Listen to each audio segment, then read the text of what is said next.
Blouse எப்போதுமே அளவு blouse தராங்கல்ல.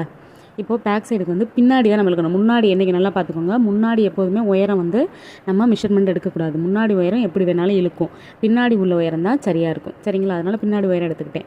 இப்போ நான் மார்பக சுற்றளவு எப்படி நான் எடுக்க போகிறேன் அப்படின்னு பார்த்தீங்கன்னா, ப்ளவுஸை ரொம்ப அகட்டிக்காதீங்க. ஏன்னா இது கிராஸுங்கிறதுனால அகண்டு போய்கிட்டே இருக்கும். மேலே நம்ம அந்த ஷோல்டர் இருக்கு இல்லையா, அந்த இடத்துல கை வச்சுக்கிட்டு இந்த கொக்கி இருக்குது, பட்டன் இருக்குது பாருங்கள், அந்த இடத்துல கொக்கி வச்சு நல்லா இழுத்தோம் அப்படின்னா, அதாவது ப்ளவுஸு கீழே இழுக்கக்கூடாது, அந்த கழுத்துக்கும் அந்த கையில் கைகிட்ட ஜாயின் பண்ணியிருக்காங்க பாருங்கள், அந்த இடத்துக்கு தான் நமக்கு டைட் இருக்கணும். மற்றபடி நீங்கள் ப்ளவுஸை இழுத்திங்கன்னா அது போய்கிட்டே இருக்கும். சரிங்களா? இப்படி எடுத்திங்கன்னா எந்த அளவு ப்ளவுஸாக இருந்தாலும் கண்டிப்பாக சரியாக இருக்கும். நான் இப்படி தான் அளவு எடுப்பேன். உங்களுக்கு இது மாதிரி நீங்கள் எடுத்திருக்கீங்களா அப்படிங்கிறதையும் கமெண்ட் பண்ணுங்கள். இந்த மாதிரி எடுக்கிறப்போ ஈஸியாக நமக்கு வந்து கிடச்சிரும். ஆனால் நான் திரும்பி சொல்கிறேன், கிராஸுங்கிறதுனால நீங்கள் ரொம்ப இழுத்திங்கன்னா 9.5லேருந்து 10 கூட போகும்.